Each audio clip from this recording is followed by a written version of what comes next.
Hello guys, welcome to జే బడి Telugu channel. ఈరోజు మా స్నేహితునికి జరిగిన యథార్థ సంఘటన నాతో షేర్ చేసుకున్నాను. అది మీతో నేను షేర్ చేసుకుంటున్నాను. మన తెలుగు హర్రర్ ఛానల్లో మొదటి స్టోరీ. ఇప్పుడు స్టోరీలోకి వెళ్తే, ఆ స్టోరీలో ఉన్న క్యారెక్టర్ నేను అనుకునేలాగా మీకు చెప్తాను. ఎందుకంటే మీరు రియల్గా మీరే ఎక్స్పీరియన్స్ చేసిన ఆ ఫీలింగ్ రావడం కోసం. ఇంకా స్టోరీలోకి వెళ్తే, మా ఫ్రెండ్కి కాలేజ్ అంతా ముగిసి ఇంకా కాలేజీకి లీవులు ఇచ్చారు. సో అక్కడ నుంచి బయలుదేరి ఊరికి వెళ్ళాడు. ఆ ఊరు కాళహస్తిలోని దగ్గర ఒక పల్లెటూరు. సో ఊరికి వెళ్తూ ఉండగా వాళ్ళ ఫ్రెండ్ ఇంకొకరు పరిచయం అయ్యారు. బస్సులో పరిచయం అయ్యి అలా మాటలు పెట్టుకుంటూ అలా ఆ రోజు రాత్రి అయిపోయింది. సో ఇంకా టైం అయిపోయింది కదా అని ఇంకా త్వరగా అక్కడ నుంచి బయలుదేరి వెళ్తూ ఉండగా చీకటి పడింది. అంతలోపు తన ఊరిలో ఉన్న ఒక ఫ్రెండ్ కనిపించాడు. తన పేరు శివ. శివ, ఇక్కడ ఎందుకున్నావు అని అడిగాడు. అంతలోపు ఆ శివ, రే ఇటే కదా వెళ్ళాలి మన ఊరికి, మనం అటు ఎందుకు వెళ్తున్నావు అని అడిగాను శివాని. శివ దానికి సమాధానం చెప్పకుండా వణుకుతూ భయంగా ఉన్నాడు. అంతలోపు దగ్గరికి వెళ్ళి అతని మీద చేయి వేసి పలకరించాను. అందులో ఉన్నట్టుండి ఉలిక్కిపడి, ఏమైంది ఏంట్రా, ఎందుకు ఇక్కడున్నావు, మన ఊరికి వెళ్ళాల్సింది అటుపక్క కదా, నువ్వు ఇటు వెళ్తున్నావు ఏంటి అని అడిగా. మన ఊరికి వెళ్ళే మెయిన్ దారి పక్క అంతా కట్ట తెగి నీళ్లు పోతున్నాయిరా. సో మనం వెళ్ళాల్సింది ఇప్పుడు ఇటు పక్క నుంచే వెళ్ళాలి. అది ఆ పొలం గట్టు ఉన్న దారి, ఆ దారి నుంచే వెళ్ళాలిరా అన్నాడు. ఇద్దరు ఫేస్లో టెన్షన్గా మారిపోయాయి. ఇంతకీ ఏమైంది? అంతలోపు శివ, ఇంతకీ నా పేరు చెప్పలేదు కదా, ఇందులో నా పేరు గిరి. శివ గిరితో, నీకు తెలుసు కదరా, ఆ దారిలో ఇంతవరకు ఎవ్వరూ నైట్ టైం వెళ్ళింది లేదు. ఎందుకంటే అక్కడ అలాంటి మానుష సంఘటనలు జరిగాయని తెలుసు కదా అని అంటాడు. సరేలేరా, నేను కొంచెం ధైర్యం చెప్పి వాడిని అక్కడికి తీసుకువెళ్దామని, అట్నుంచైనా మనం ఇంక వెళ్ళాలి కదరా, టైం అవుతుంది కదా, మనం ఆల్రెడీ దగ్గరలో ఉన్నాము అనేసి అని చెప్పి అతనికి ధైర్యం చెప్పి అక్కడి నుంచి తీసుకువెళ్తూ ఉన్నాను. అతనికి ఒంటింటా చెమటలు పట్టాయి. అక్కడ నుంచి మెల్లగా అడుగు వేసుకుంటూ కొంచెం ముందుకు వెళ్ళేసరికి నీళ్ళలో రాయి వేసినట్లాగా, పెద్ద రాయి వేసినట్లాగా చిన్న సౌండ్. చుట్టూ చూస్తే ఏమీ లేదు. అప్పుడు పక్కన వెనక్కి తిరిగి చూడబోతుండగా శివ నన్ను ఆపాడు. నీకు తెలుసు కదరా, ఇక్కడ ఏం జరిగినా చుట్టూ చూడకుండా రావాలి, ఎందుకో నీకు తెలుసు కదా, రా గమ్మునే రా అనేసి లాక్కు వెళ్తూ ఉన్నాడు. ఇంతలో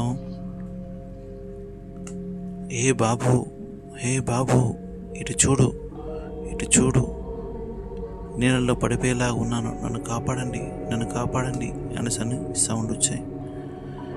ఇంతలో శివ వెనక్కి తిరిగిపోయాడు.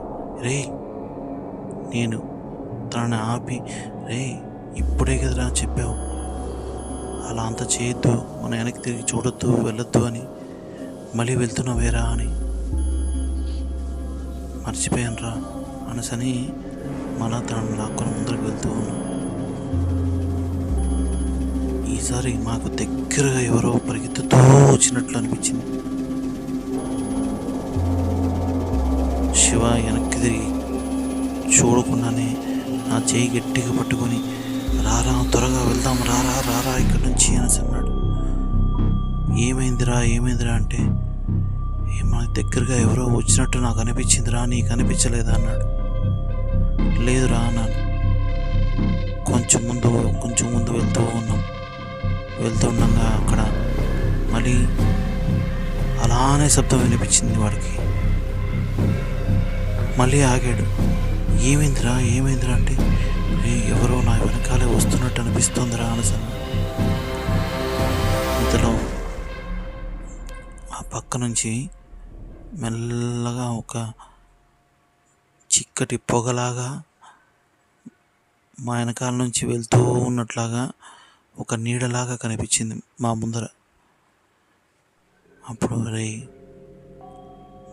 మాట్లాడకుండా సైలెంట్గా ఇక్కడి నుంచి వెళ్దాం, ఇక్కడి నుంచి మెల్లగా వెళ్ళు అనేసి అన్నాడు. సరే, వాడికి మళ్ళా అలా వెనకాల నుంచి చప్పుడు వినిపించింది.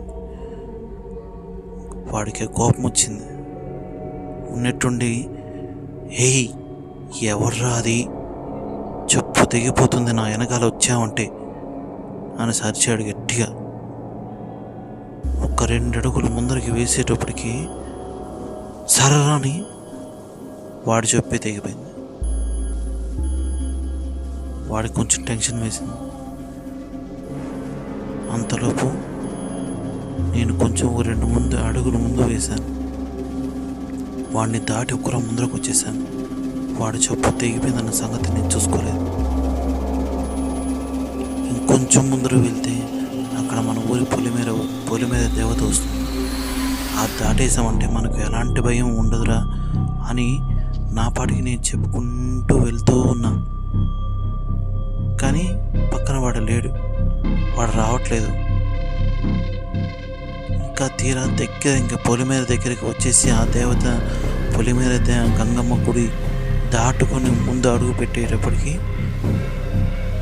అడుగు పెట్టి అప్పుడు వెనక్కి తిరిగి చూశాను.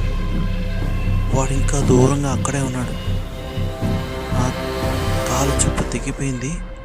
అది అలానే పరిగెత్తుతూ వచ్చి ముందర పడిపోయాడు. అది నేను గమనించుకోలేదు.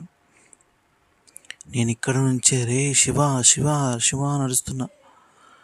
అంతలో వాడు పైకి లేచి కూర్చొని వాడు చెప్పు సంగతి చూసుకుంటున్నాడు. అంతలోపు వాడి వెనకాలే మెల్లగా నల్లని ఆకారంతో వాడి పైన అలా ఒక కారు మబ్బులాగా మెల్లగా వచ్చింది. అందులో నుంచి కాలిన మొహం లాంటి ఆకారం బయట అలా వచ్చింది. అంతలోపు రే శివ శివ శివ నడిచాను. రే వస్తున్నాను రా అంటున్నాడు. అంతేగాని ఆ చెప్పునే చూసుకుంటున్నాడు, కానీ చుట్టుపక్కల గమనించలేదు. అప్పుడు నేను గట్టిగా, రే శివ నీ వెనక ఎవరో ఉన్నారు, వెనక్కి తిరిగి చూడుకో అనేసన్నా.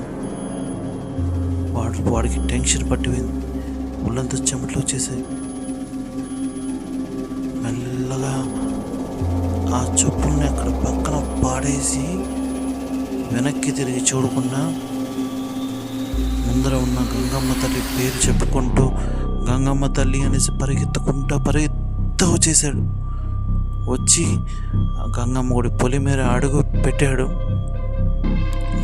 నేను చూస్తున్న ఆ నల్లని ఆకారం వీడు పొలిమేరలో అడుగు పెట్టే కొద్దికి చడుక్కునమైపోయింది. ఇంకా మీటి పొరపాటును కూడా ఈ పక్కకు రాకూడదురా అని చెప్పి అక్కడ ఉన్న గంగమ్మ తల్లికి దండం పెట్టుకొని అక్కడి నుంచి ఇంటికి వెళ్ళిపోయాను.